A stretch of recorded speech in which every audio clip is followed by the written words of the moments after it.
Hi, I'm Jen Hilay and I'm from Humans 11 Confucius, and in this video I have prepared three different kinds of examples of general ordinary annuity.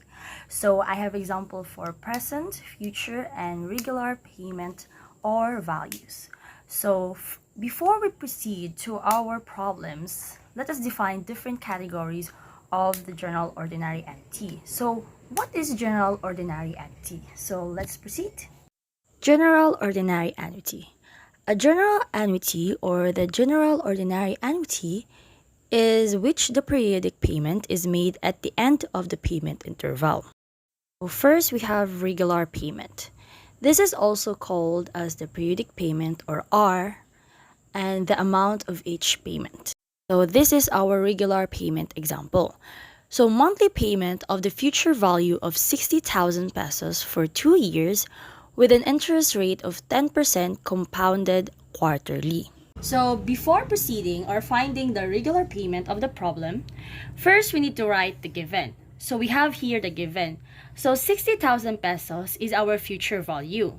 2 years is our time, and r raised to the power of m sub 2 will be 0.1 because it is 10%. M sub 2 will be 12 because it is a monthly payment. M sub 2 will be 4 because it's quarterly, and n is the product of m sub 1 multiplied to t. So that will be t because that is our 12, and 2 is our t. So 12 times 2 equals 24. So 24 will be our n. So before proceeding on finding this regular payment, first we need to find the interest rate. So this is our formula for our interest rate. So I is equal to 1 plus to the quotient of r raised to the power of m sub 2 divided by m sub 2. So close and open parentheses, raised to the power of m sub 2 divided by m sub 1 minus 1. So we need to write the given here. So our r raised to the power m sub 2 is 0.1% and our m sub 2 is 4. So we need to write it down. So that will be our equivalent for this formula. So our equivalent for this formula will be I equals to 1 plus the quotient of 0.1 divided by 4 raised to the power of 4 divided by 12 minus 1.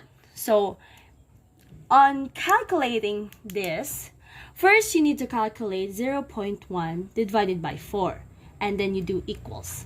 Next, proceed to adding 1 and then equals, and then divided this 4 divided by 12 and then raise it to this answer. So after equivalenting this, you need to subtract the 1. So after that, we have this answer. So our interest rate will be 0.008268484.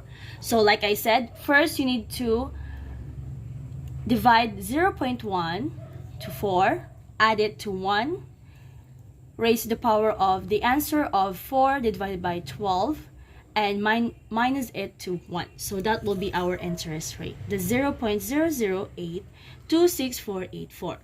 So after finding the interest rate, we can now proceed to finding the regular payment. So our regular payment formula is this one.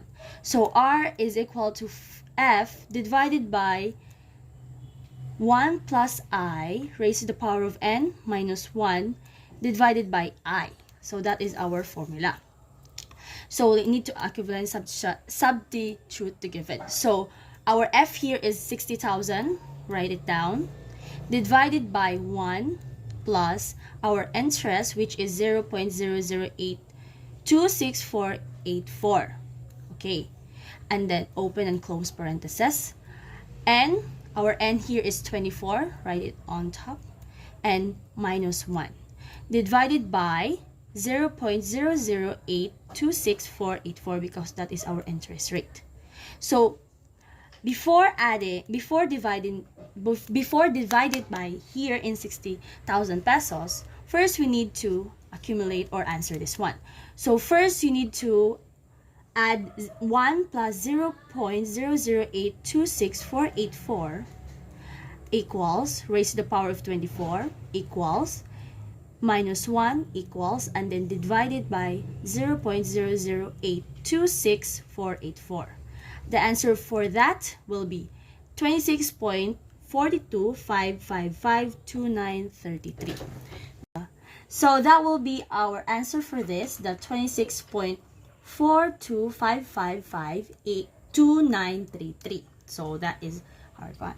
So after that, we need to rewrite it. So 60,000 divided by 26.425552933, and now you have this regular payment, which is 2,270.53 pesos. So that will be our regular payment. So next we have present value. Present value, or P, is the sum of the present value of all the payments to be added during the entire term of the annuity. I have the example for present value. So Miss Jessa would like to buy a microwave set payable for 6 months starting at the end of the month. So how much is the cost of the microwave set if her monthly payment is up to 6,500 and interest is 9% compounded semi-annually? Okay. So before proceeding on finding the present value of the problem, let us write the given. So 6,500, that will be our regular payment. Our time will be 0.5. R raised to the power m sub 2 will be 0.09. M sub 1 will be 12. M sub 2 will be 2. And n is equivalent to the product of m sub 1 multiplied to t, that will be 12 multiplied to 0.5, which is, we have 6 here, so that will be our n. And before proceeding to the present value here, in solving this one, first we need to find the interest rate. So this is our formula for the interest rate. So I is equal to 1 plus the quotient of r raised to the power of m sub 2 divided by m sub 2, close and open parentheses, raised to the power of m sub 2 divided by m sub 1 minus 1. So let us write the given here that is equivalent in this formula, which is 1 is equal to 1, I is equal to 1 plus the quotient of 0.09 divided by 2, close and open parentheses, raised to the power of 2 divided by 12 minus 1. So in calculation, first you need to find the quotient of this dividend. So 0.09 divided by 2 equals, after that add it to 1 equals, and then raise the power of the equivalent quotient of 2 divided by 12 equals, and then now you can subtract it to 1. After that, you can have this as the interest. So the interest will be 0.00736312. So after finding the interest, which is 0.00736312, we can now proceed on finding the present value of the problem. So this will be our present value formula. So present is equal to R multiplied to the quotient of 1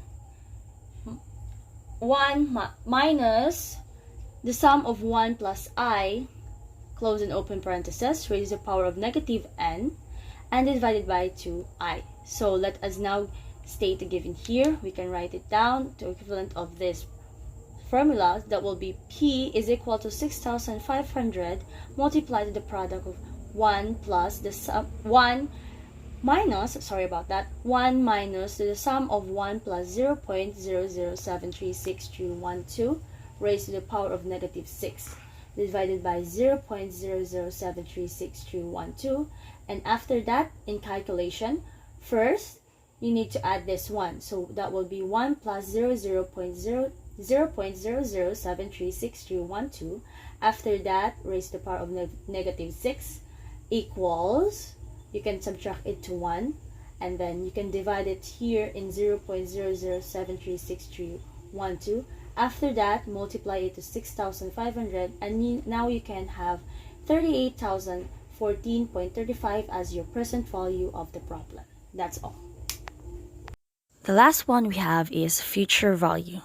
So future value, or F, is the sum of the future values of all the payments to be made during the entire term of the annuity. We have here the example for future value. So A started to deposit 2,000 pesos monthly in a fund that pays 6% compounded quarterly. So how much will be the end in the fund after 13 years? So before and proceeding to finding our future value of the problem, first we need to state and write the given. So 2,000 will be our regular payment, 13 will be our time because it's 13 years, r raised to the power of m sub 2 will be 0.06, m sub 1 will be 12 because it is monthly, m sub 2 will be 4 because it is quarterly, and n is the product of m sub 1 multiplied to t, that will be 12 multiplied to 13 equals 156, so n will be 156. So before proceeding in this solution and finding a future value, let us now find the interest of the problem. So this is the formula. I is equal to 1 plus the quotient of r raised to the power of m sub 2 divided by m sub 2 raised to the power of m sub 2 divided by m sub 1 minus 1. So let us equivalent this here and write the given here that states in the formula. So that will be interest I, or I, equals to 1 plus the quotient of 0.06 divided by 4, open and close parentheses, raised to the power of quotient of 4 divided by 12 minus 1. So in calculating this one, first you need to divide 0.06 to 4 equals, add it to 1 equals, put the root of the quotient of 4 divided by 12. After that equals, and then you can now subtract it to 1, and now you have the interest of 0.00497521. So after finding the interest, which is 0.00497521, we now can proceed to the future value and finding the value of the problem. So this is the future value formula. We have f equals to r multiplied with the quotient of 1 plus I, close and open parentheses, raised to the power of n minus 1 divided by I. So we have the formula here. We can now state the given here that is stated in the formula. So 2,000 is r, that would be a regular payment. Multiply it to the quotient of 1 plus I, so the I here is 0.00497521. Raised to the power of n, our n here is 156, minus 1 divided by I will be 0.00497529. So in calculating this, first you need to add 1 plus 0.00497521 equals, raised to the power of 156 equals, you can now subtract it to 1 equals, and divide it to 0.00497521. After that equals and multiply it to 2,000. Now you have the future value of 469,879.51. I hope you learned something. That's all. Thank you.